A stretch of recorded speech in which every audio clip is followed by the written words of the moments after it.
These are the shattering images we see again and again in San Diego. Twisted cars, a single jogging shoe left in the road, and makeshift memorials where a young life was cut short. Hit and run crashes don't just take lives. They break families, rattle entire neighborhoods, and often leave police in a long, frustrating pursuit of justice. This is the backstory.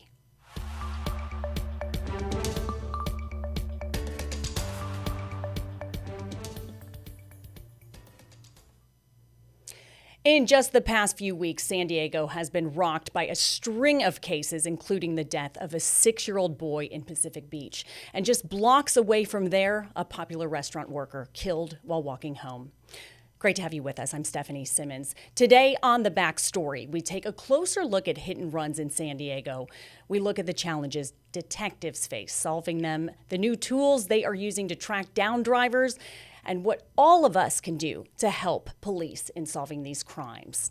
We're sitting down with a San Diego police officer, and with us now is Officer Anthony Carrasco. So thank you for being with us. I want to talk about some of the statistics here. We filed records requests for a number of hit and runs that left people seriously hurt or killed since 2020. Last year alone, I'm looking at this right here, there were 59 hit and run collisions in San Diego that resulted in serious injuries or death. That's the highest total since 2022. Does that number shock you? Yeah, that's too much.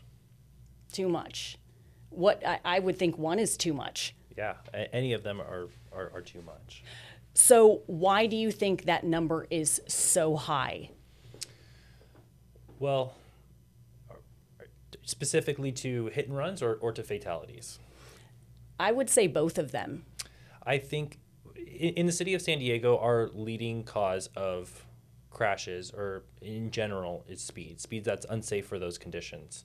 So if people drove a little bit slower and they're aware of their surroundings and they gave each other a little bit more following room, that would give them more time to react. It's a lot of times when we're investigating crashes, people don't say that they didn't see the obstacle, they didn't see the person. It's that they didn't have enough time to react to that. The average perception reaction time is 1.5 seconds. So to perceive that obstacle and then react to it, and then the stopping distance that your car has, people are just going too fast.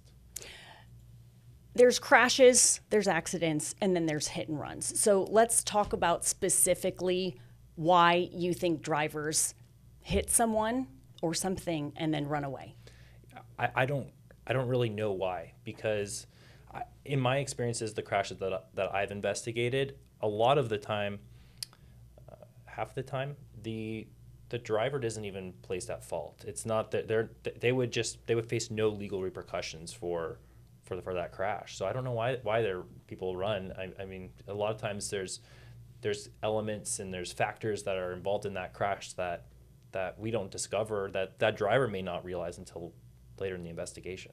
I think that's so interesting as we're talking about such a serious subject. You and I were talking before the show started, where I don't think people realize what the repercussions are for staying at the scene. Accidents happen, mistakes happen all the time. You know, it's a scary situation for all parties involved, even witnesses. Can you break down what would happen to a driver if they stayed at the scene and unfortunately hit someone versus running away? Yeah, but when you get into a crash, you have to stay at the scene, you have to exchange that information, and if there's an injury, you have to file a police report. So typically when there's any kind of injury up to and including death, police are going to respond, they're going to talk to both parties, they're going to look at surveillance video, witnesses, they're going to talk to anybody who has information involving that crash, and then they're going to go back and they're going to conduct an investigation at the police station, write a report, and they're going to form an opinion about who's at fault for that crash. So 100% of the time, stay at the scene is what you want drivers to know. There's plenty of occasions when you're placed at fault for the crash and there's still no legal repercussions, at least criminally. There could be some civil litigation that comes down the line later, but as far as going to jail, rarely. Rarely. Okay, let's look at some of these other statistics here. Since 2020, we also have learned 61 people have died in hit and run cases in San Diego. Roughly what percentage of these cases do you clear, would you say? I don't have that information. You don't know the percentage of how often do you find the driver? Did you find any of that statistical data? I don't have it. Okay. And I think that's a question in and of itself, because a lot of times they do get away. But a lot of times, especially with these new tools that we have, you were telling me also off camera that it's helped solve a lot of them. So talk to me specifically with the license plate readers. License plate readers are just another tool that we use to help us solve these cases. License plate readers aren't the only thing that we use, and I'd say we also have to look at physical evidence, talk to witnesses, get those statements, but we're also using a lot of streetlight cameras that are recording, and they capture a lot of these crimes also. So that is interesting in and of itself, because a lot of the public critics will say, hey, you're taking my personal information. This is an invasion of privacy.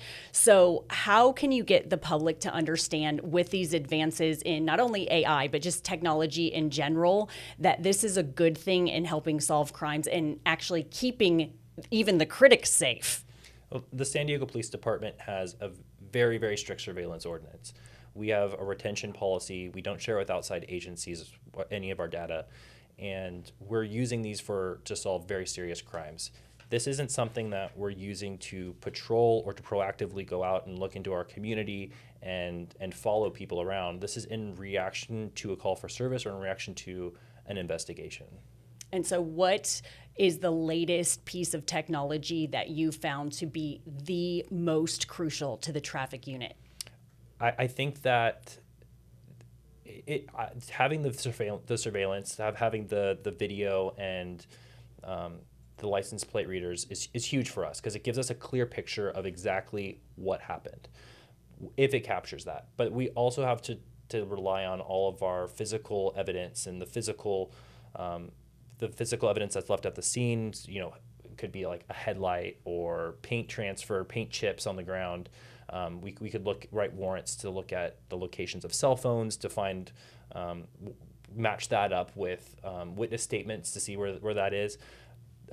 But it's everything kind of put together in its totality that is really how we build our cases. So we're not, in short, we're not putting all of our weight onto the technology.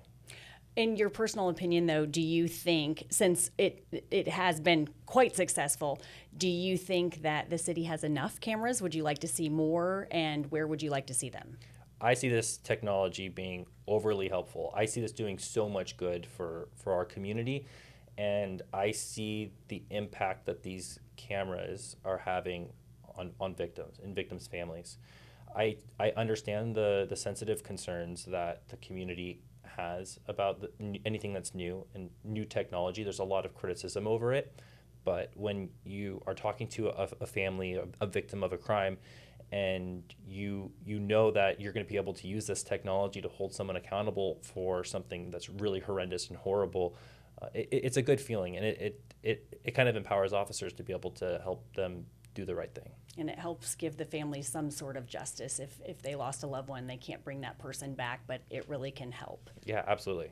So looking at this, could just be a coincidence, maybe so, maybe not, but in the past few weeks, or I would say 6 weeks, we have seen 2 fatal hit and run crashes in Pacific Beach alone. So is that an area where you see centrally located a lot of these fatal hit and run crashes, or is it a mix? Pacific Beach is very pedestrian heavy. So there's a lot of pedestrians that are out walking around. It's a beach community, lots of kids walking around. So in addition to that, there's a lot of vehicle traffic from people that are traveling to the beach from all over the county. There's lots of bars in the area, so we do see an increase of impaired drivers in that area of San Diego. So I think that just the increase of risk factors there is why we're seeing it more. Okay, and we've also seen some hit and run crashes, not all of them fatal, but there have been a handful around school zones. What is the difference there? And I know, citing specifically one driver in recent months cited that he couldn't see in the early morning hours because the sun blinded him. Have you seen that in other investigations? So California Vehicle Code says that you have to drive at a speed that's safe for those roadway conditions. If that safe speed is 0, then you need to be stopped. So if you are coming up on the road and you're blinded by that sun, it's your responsibility to safely control your vehicle. We're not going to write the sun a ticket for being too bright. That's a really interesting point. That's a great point. Get some sunglasses, or you just wait till the sun comes up fully and adjust accordingly. Yeah. As a mom, that really infuriates me. So let's talk about witnesses and how the public can help with these hit and run crashes. So if someone sees something, no matter if it's in the morning, the afternoon, the night, what is the first thing you want them to memorize before they call 911? The easiest thing is the license plate. We want to make sure that we get that license plate number or something distinctive about that vehicle. Sometimes criminals will swap plates, or maybe after the fact they'll change the plate, but sometimes a dent is a lot harder to get to remove. So finding something that's identifiable, like a sticker or a roof rack, that's going to be key to helping us locate and identify that vehicle.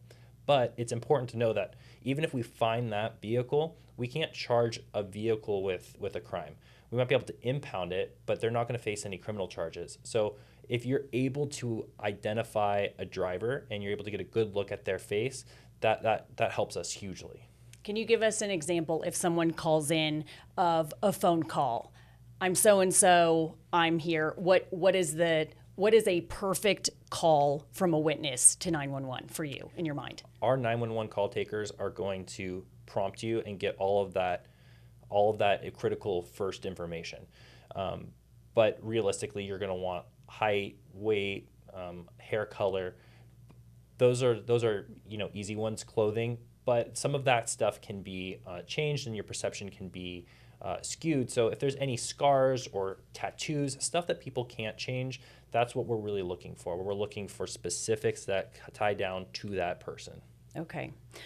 So we often hear about the first 48 hours being critical in homicide investigations. Is there a similar window of time for traffic detectives when working a fatal hit and run? We want to solve our crimes as fast as possible. I don't think that we have like that ticking clock for 48 hours specifically.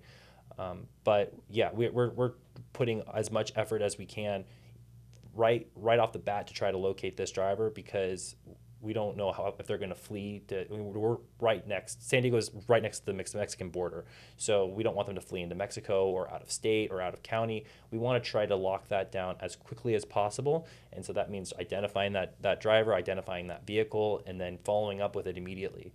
On all felony hit and runs, which is serious injury crashes when one of the parties has fled, we call out detectives to our scene. That's something that we do here in San Diego that not every agency does. We always roll out detectives and a detective sergeant to begin that investigation immediately.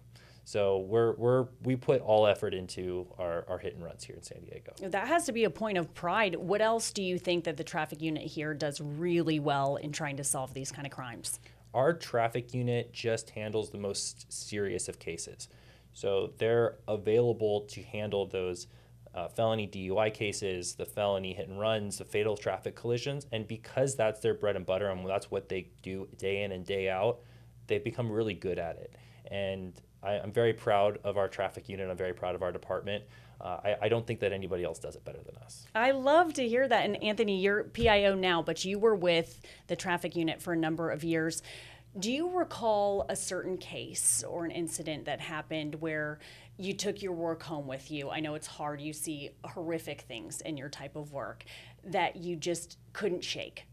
Yeah, I think that that's something that all police officers think about and they all carry with them.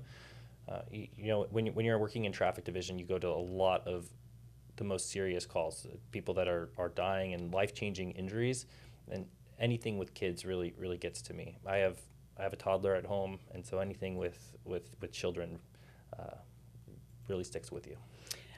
We just, in recent months, had a 6-year-old pass away, fatal hit and run crash. They did find the driver, Hudson O'Laughlin, and we have sound from his mother. Can we listen to that right now? He was confident and brave, but of all the wonderful things that Hudson was, the thing I am most proud of was his kindness. As a parent, both of us parents, it's just awful to hear a parent have to talk about the loss of their child. What is the separate component of this when you're dealing with the families, the grieving families? What do they say to you, and how do you try to help them? They want answers. They want to know what's going to happen next, and you have to be compassionate and empathetic with what they're going through, but you have to stay clear-headed and focused on your job. It's tough, but you have to set your emotions aside for that investigation and look at the task that's at hand, because that's your job. That's what you're here to do, and it can be tough. What's a case that sticks out in your mind where you were able to give a family some peace? I think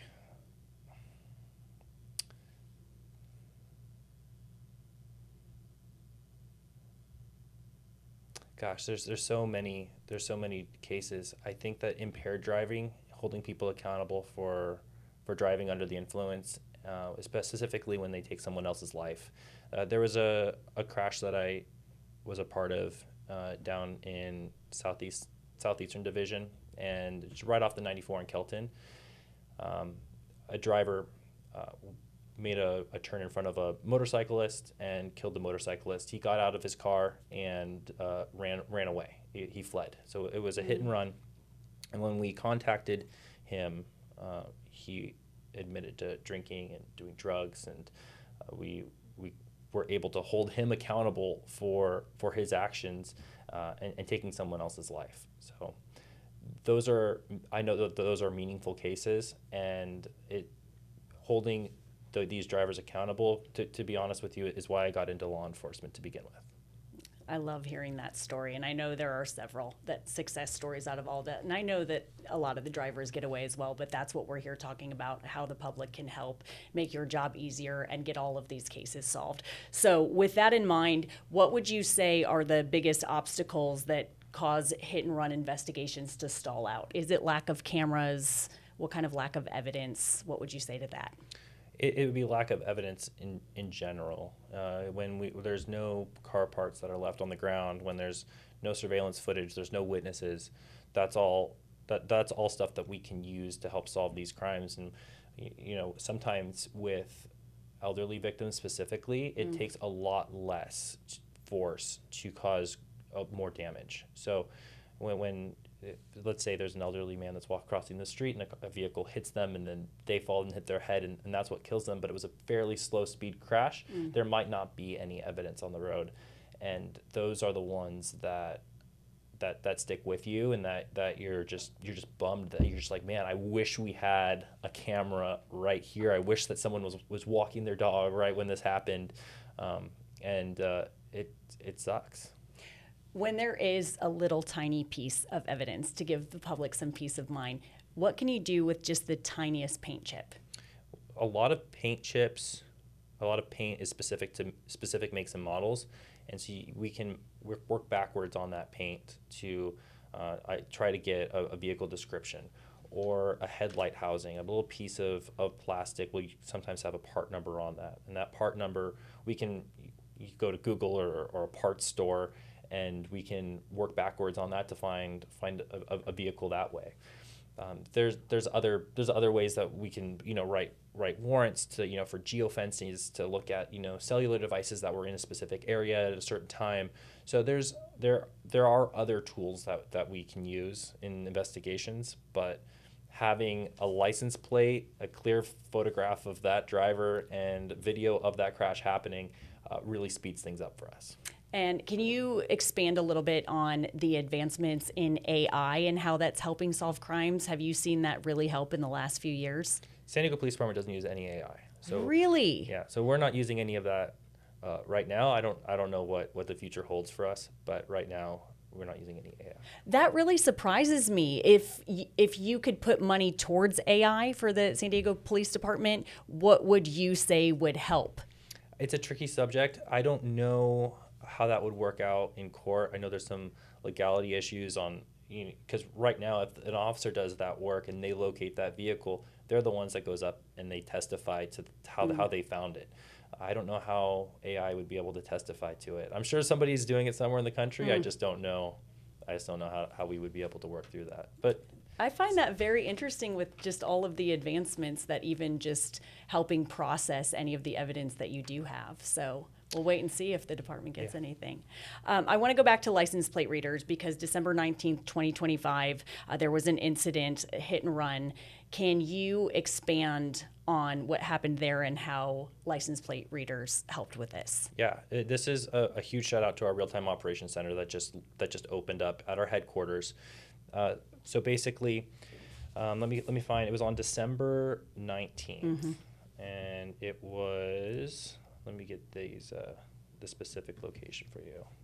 It was in the 3500 block of El Cajon Boulevard, and basically what happened. We got a 911 call about a person down. That person was reported to be down on the road, and somebody in our real-time operations center heard that call, that 911 call live before the call was even generated and put into our dispatch system, and they pulled up the cameras from that location, and those streetlight cameras were able to show that there was a person down, and they went back on that footage, and they were actually able to find the moment that pedestrian was struck by that vehicle, and they were able to find that vehicle, drive away, and they said, oh, that vehicle is driving towards an automated license plate reader camera. Wow. That automated license plate reader camera was able to get that vehicle, match that vehicle description up from the streetlight footage. They were able to get a license plate from that. They were able to get a clear image of that driver from the license plate reader, and within hours, we had that person in custody and under arrest. And we ended up showing that video to the suspect, and he confessed to everything. He completely owned up to it. He collapsed. Wow. That's an incredible success story. Just a couple more questions. So California law as it stands right now, do you think it does enough when we're talking about hit and run crashes? I think that it does. And we have a great prosecutor, specifically with traffic-related stuff here in San Diego, and the DA in San Diego does a really good job at backing up our investigations to hold these people accountable. So whether that's DUI or hit and run, I'm very appreciative for the district attorney's office. Okay. That also surprised me. Yeah. That a lot of people would say this law, we'd like to see this expanded or not, but that's good news. That's some positive news when we're talking about something so deep. If you wanted to give a message to California drivers, what would it be when we're talking specifically about hit and run crashes? Whether or not you're at fault, if you flee that scene, then you're going to be breaking the law. And so if somebody's seriously injured or killed, you're going to be facing felony charges. So it's best to stay at the scene and to have that, just cooperate with that investigation.